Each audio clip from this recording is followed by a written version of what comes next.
There is pain in some marriages so deep that no conversation, no date night, no communication techniques has ever been able to touch it. You have tried. You have read the books. You have talked, and still something underneath is hurting. If that's where you are right now, I want you to stay with me. I want you to draw up your chair, get closer, because we're going to have a conversation. Because in the next 10 minutes, I want to show you something that changed everything for a lot of the couples that we coach. And God can heal your marriage exactly where the hurt is the most, where it hurts like hell. This is not theory. I'm not talking about God healing you someday. I'm talking about God can start the healing process right now. And I want you to stay and lock in with me because you probably need to hear this. And again, welcome back to the show, guys. If you're new, I am Dauren. I'm a Christian marriage relationship coach, been married for 32 years. And on this channel, we help Christian couples. We help not just Christian couples, but couples who have moral standards and care about growth in their marriage. We help you to reconnect. We help you to learn to get unstuck from all the things in your marriage. And we use a framework. It is called GRACE, G.R.A.C.E. Grace. It is a biblical, practical, applicable principles that you can learn to build a better, successful marriage and relationship. And guys, if you're getting value from this, I want you to hit that like button. It is absolutely the best way that you can show your support for this channel. And maybe you can share this with a couple that you know need to hear this message. Thank you so much. May God bless you. All right, let's dive right into it. Now, this actually falls under the grace framework, right? The grace framework, and it's fall under the G in grace, God first. And so we're going to talk about number one, he heals where it hurts. Because in Psalms 147 and verse 3, it tells us that he heals the brokenhearted and he bind up their wounds. Not some of their wounds, but all of them. Not the easy one your spouse can see, the deep ones that you hide, the ones that you kind of sweep under the rug, the ones you've been carrying in silence for years, the one that you built wall around the two of you, the ones that they can't break down to get to you, the one that makes you wonder, can love actually survive what we have been through? That's who I'm talking to. And here's what I really want you to know: God is not intimidated by the depth of your pain. He's not. He goes exactly where it hurts the most. I like to say that God like messy things. He like to work with messy stuff. Wherever you find mess and you desire God, you'll find him.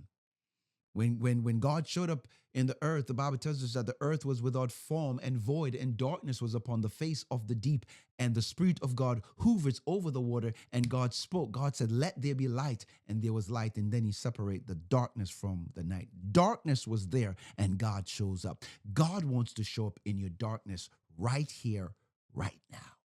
And so let's be real about it. The G, God first.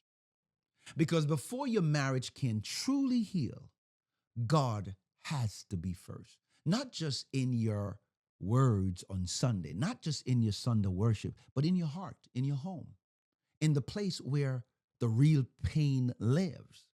That is the reason why Matthew chapter 6 and verse 33, it says, "Seek first the kingdom of God and his righteousness, and all things shall be added unto you." When God is first, healing follows.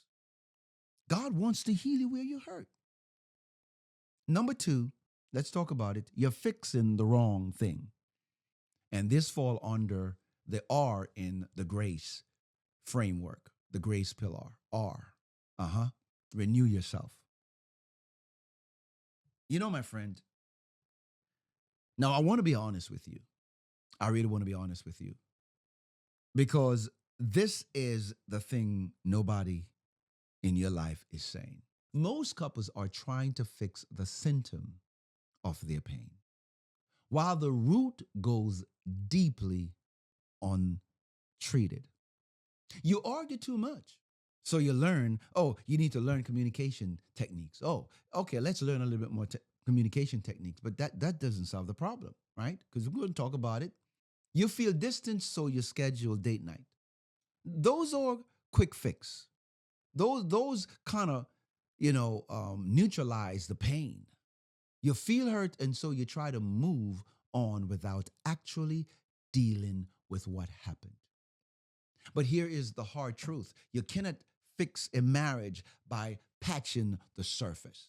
It's like trying to heal a tree by covering the bad fruits instead of treating the root. You got to go to the root cause.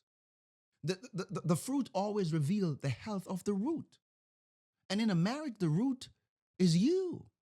In Romans chapter 12 and verse 2, it tells us, to be not conformed to this world, but be it transformed by the renewing of your mind. It's not by fixing your spouse. It's not by running from the past. It is done by renewing you. And this is where the R is so important in grace. Renewing yourself, renewing your mind. Real healing starts with personal and spiritual growth. You cannot give to your marriage what you haven't received from God first. You cannot give what you don't have. You cannot pour from an empty cup. And when you let God heal your wounds inside, when you help him, or when you let God into the area that you're trying to hold back. You don't want to give God access to that part of your life. But God is saying, man, God is like, dude, what are you trying to do? I know everything about you. Just lay it down, man. Stop. Something powerful begins to shift in your marriage. And guys, here's a quick announcement. If this is already speaking to you and you're going through marital problems, you find yourself in a situation where you're frustrated in your marriage, I want you to do yourself a favor, and I want you to click the link in the description. I want you to book a free consultation with us so that you can learn more about our marriage makeover coaching program. We figure out whether you can be in a program that helps you to navigate through the hardship of your marriage, or maybe you need private coaching. We offer two-tier of help. Book a free call so that we know which one fits your criteria, your plan, or your issues. And based on that, we will create a plan of action to help you to build a better life and a better marriage. Let's continue the conversation. Number 3, your pain has a purpose. Ooh, your pain has a purpose. And this is where agree to honor the marriage comes in. Because I know when you're in the middle of a hurt, you want to hurt your spouse. The last thing that you want to do is to try to work through it, is try to move through it, is try to honor the covenant of marriage while you're going through. But in Romans chapter 8 and verse 28, it's very clear. And we know that all things work together. All things work. All things work together for good. Once it's in God, it's going to work for good. To those who are called according to his purpose. All things, including the betrayal, including the seasons of silence, including, the year that you thought was going to end everything. God doesn't waste anything. It may be happening to you, but it's also happening for you. And what the enemy meant to destroy your covenant, God will use it to deepen your faith, to deepen your trust in him. Let him in, my friend. And that is the reason why the A, agreed to honor the covenant of marriage in the grace framework, is so important, because honoring the covenant of marriage means deciding that even in the pain, that this commitment is still sacred. This married vows is still real. That you will not throw away what God has joined together just because you're in a hard season. Genesis chapter 2 and verse 24, which is a scripture that we use in agree to honor and cover your marriage in the in the grace framework. A man shall leave his father and his mother and join to his wife, and they shall become one flesh. Some scriptures say join, some scriptures say cleave. I like to use the word cleave. That oneness doesn't get canceled by pain, it gets tested by it.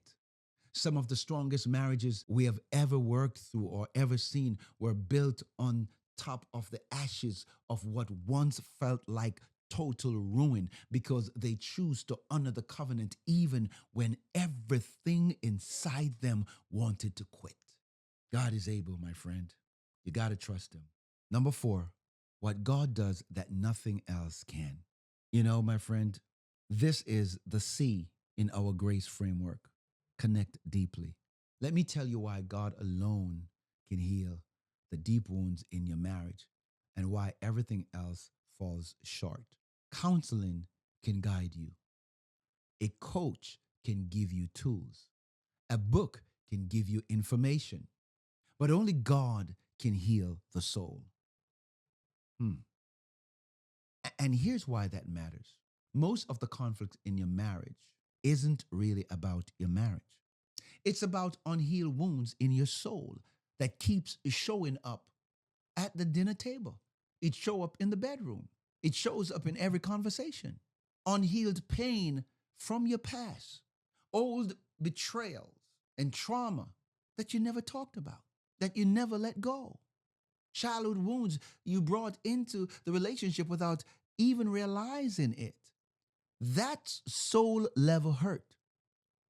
And that requires God level healing. You know, Joel chapter 2 and verse 25, it talks about it. God said, I will restore the years that the locust is eaten. He can get back what was stolen from you. God can restore it. He can rebuild what was broken. And when he does, that works in you. When he does that work in you, when he heal you, you connect differently. You stop reacting. You stop fighting. You stop reacting out of your wound and start responding out of your healing. And that is where the C comes in. You need to connect deeply. Relational intimacy, emotional connection, relational connection, spiritual intimacy. It only flows from people or through people who have been healed. You cannot truly connect while you are still bleeding. Number five, what to do starting today. This is the E in the grace. Educate and equip yourself. So let me give you some practical tools and some practical tips that you can apply. So, Proverbs chapter 24, verse 3 and 4, it warns us or it tells us that through wisdom a house is built, and understanding it is established, and by knowledge its room is filled with precious and pleasant riches. Your marriage is a house, and God wants to fill every room with something beautiful. But it starts with you taking intentional steps. And that's why the E in the grace framework, E, educate and equip yourself, is so important. And here's what you do starting today. Step one, bring the real pain to God, not the polished prayer. No, no, no, no. Not the presentable version. Get honest. Tell him everything that's going on. Tell him where you're hurting. Healing begins the moment you stop hiding. Healing begins when you stop, hiding and start revealing. Step number two, renew yourself first. Stop waiting for your spouse to change before you grow. Ask God, what inside of me needs healing right now? Do the work. Surrender it to the Lord. Ask Him to transform you from the inside out. Step number three, honor the covenant. Even in the hard season, difficult season don't mean God abandoned your marriage. They mean that He is shaping it. He's reshaping it. He's molding it into something special. He's making sure that you do not allow the enemy to abandon your marriage. They means that He's shaping things stronger. Commit to the covenant not just when it's easy, but when it's hard. That's where faith comes in. That's where faith works at its best when you are tried, when you are tested. And step number 4, stop doing this alone. Ecclesiastes chapter 4 and verse 9, it talks about two are better than one because you can get a better return on your labor. It means that you seek wise godly counsel, get support, take the step towards healing today. Not next week, not tomorrow, right now. And if you want to be a part of our coaching program, book a free consultation with us so that you can learn more because we are here to help you, to guide you, and to bring you to a place where you can build a better life and a better marriage. And I want you to hear this before we close out this video. You don't have to stay stuck. God has not forgotten about you. He has not abandoned your covenant. And he is not done with the two of you yet. But healing requires a decision. It requires you to say, I'm not giving up. I am not giving in. I am going to trust God with this. I'm going to work on this. And I'm going to believe that God is going to restore the things that was broken, the things that were damaged, the things that were so messed up that I don't even know that I can get through it. I believe that God is going to do it. Hallelujah to God. And that concludes our video right now. And I want to say that if this was a blessing to you, do us a favor and hit that like button. It is the best way that you can show your support for this channel. Please like and please subscribe. Please share. Thank you so much for watching. And if this video adds some value to you, I want you to go check out this other video. Thank you again. God bless you. And I can't wait to see you in the next one.